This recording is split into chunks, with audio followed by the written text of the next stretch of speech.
ہم پڑھ لیتے ہیں، آپ نے سارا پڑھ لیا، سارا تعدیل ارکان بھی کر لی، لیکن اگر آپ کا اللہ کے ساتھ ڈائریکٹ کمیونین اور ڈائریکٹ کمیونیکیشن قائم نہیں ہوا تو نماز، جس کو کہ کہا گیا کہ الصلاۃ معراج المومنین، جو قرب حضور کو حاصل ہوا معراج میں، وہ ایک بندہ مومن دنیا میں رہتے ہوئے حاصل کر سکتا ہے نماز میں، اگر اس کی روح جو ہے واقعتاً ہم کا نام ہو رہی ہو الحمدللہ رب العالمین الرحمن الرحیم مالک یوم الدین اہدنا الصراط المستقیم ایاک نعبد و اگر ہم واقعتاً ایسے کہہ رہے ہوں کہ ہمیں احساس ہو کہ ہم اللہ کے حضور میں حاضر ہیں اور عرض کر رہے ہیں، سجدہ کریں تو حدیث میں آتا ہے کہ ایسے محسوس ہو کہ گویا کہ میں نے اپنا سر اللہ کے قدموں میں رکھ دیا ہے، یہ ہے نماز۔ اب جو گفتگو ہو رہی ہے یہ ہم کلامی ہے، الصلاۃ معراج المومنین، اہل ایمان کے حق میں یہ نماز جو ہے یہ معراج کے درجے میں، لیکن یہ نماز کیسے نصیب ہوگی اگر روح سوئی ہوئی ہے، دبی ہوئی ہے، پسی ہوئی ہے، مزمحل ہے یا مردہ ہے؟ یہ نماز کیسے حاصل ہوگی؟ چاہے آپ 5 وقت کی نماز پڑھ رہے ہوں، چاہے آپ نے ہیبٹ بنا لیا ہو نماز کو، چاہے کچھ بھی ہو گیا ہو، لیکن یہ کہ جب تک وہ روح بیدار نہ ہو، جب تک ہم کلامی نہ ہو، افلاق سے آتا ہے نالوں کا جواب آخر، اٹھتے ہیں حجاب آخر، کرتے ہیں خطاب آخر، جب تک یہ نہ ہو، جیسے کہ میں ایک حدیث قدسی انشاءاللہ آج سناؤں گا سورہ فاتحہ کے ضمن میں، کہ اللہ تعالیٰ کے سامنے جب کھڑا ہو کر انسان جب کہتا انی وجہت وجہی للذی فطر السماوات والارض حنیفا، دائیں بائیں سے بالکل اپنا تعلق کاٹ کر میں نے اپنا رخ کر لیا ہے اس اللہ کی طرف جس نے آسمانوں اور زمین کو پیدا کیا۔ اب یہ توجہ وجہ تو اگر یہ تو ہے چہرہ تو ہم نے کر دیا خانہ کعبہ کی طرف، اندر سے ہماری روح متوجہ نہیں ہوئی، وہ سوئی پڑی، اسے پتہ ہی کچھ نہیں کہ کیا ہو رہا ہے، تو اس صورت میں وہ کیا ہے؟ ظاہری بات تو پوری ہو گئی، نماز کا ثواب ہو جائے گا، فرض کی ادائیگی کا ثواب مل جائے گا،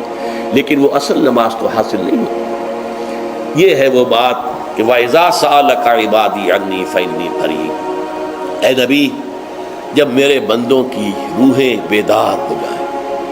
توانا ہو جائیں، حیات تازہ سے وہ ہم کنار ہو جائیں، اور پھر وہ میرے بارے میں پوچھیں، وہ میرا تقرب حاصل کرنا چاہتے ہیں، تو آپ سے پوچھیں تو کہیے میں قریب ہی ہوں۔ اجیب دعوت الداع اذا دعان، یہ ہے وہ دعا، میں ہر پکارنے والے کی پکار، ہر دعا کرنے والے کی دعا کو سنتا ہوں، قبول کرتا ہوں، جواب دیتا ہوں جہاں کہیں بھی مجھے پکارے۔ اذا دعان، اس میں در حقیقت وہ مفہوم آ گیا ہے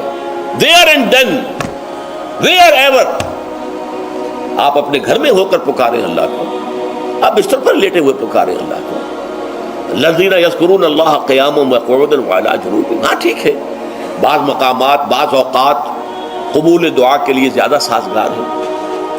حرم میں جا کر دعا مانگی جائے، اور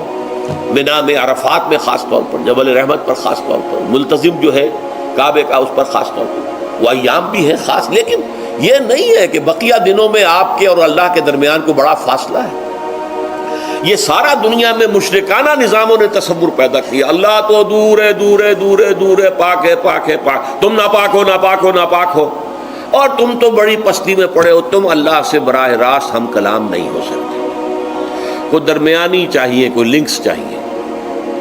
کوئی پجاری ہوگا، کوئی پروہت ہوگا، کوئی پنڈت ہوگا، کوئی پیر ہوگا، کوئی پادری ہوگا، کوئی پوپ ہوگا، اس کے ذریعے سے تم اللہ سے ہم کلام ہو، خود نہیں۔ اور جب ذریعے بیچ میں آ گئے تو ان کی مٹھی گرم کرو، ان کی چاپلوسی کرو، ان کو بھی جو ہے چادریں چڑھاؤ، ان کو نذرانے پیش کرو۔ یہ ہے بدترین ایکسپلائٹیشن جو مذہب کے ذریعے سے نوع انسانی کی ہوئی ہے۔ یہ 2 ایکسپلائٹیشن دنیا میں ہوئی ہے تاریخ انسانی میں، ایک بادشاہوں کی طرف سے خراج دو ہمیں، محنت تم کرو گے کھیت میں، آدھا حصہ ہمارے پاس آئے گا، ہم عیش کریں گے،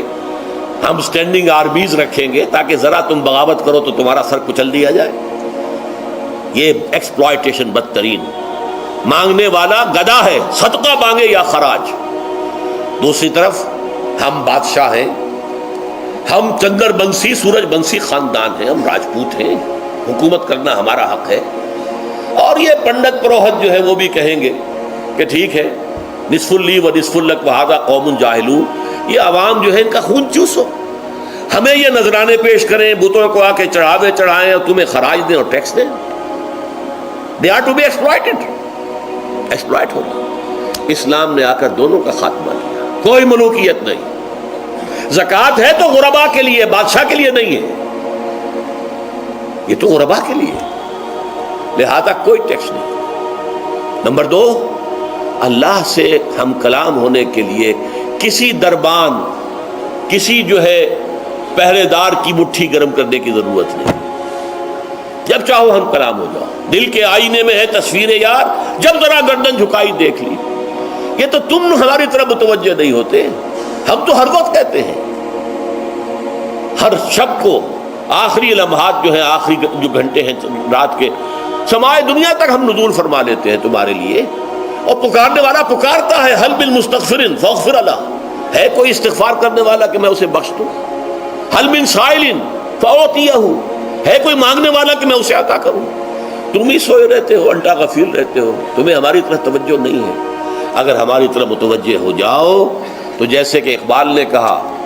کہ میرے لیے یہ دربان جو ہے، پیران کلیسا کو کلیسا سے اٹھا دو. کیوں خالق و مخلوق میں حائل رہے پردے،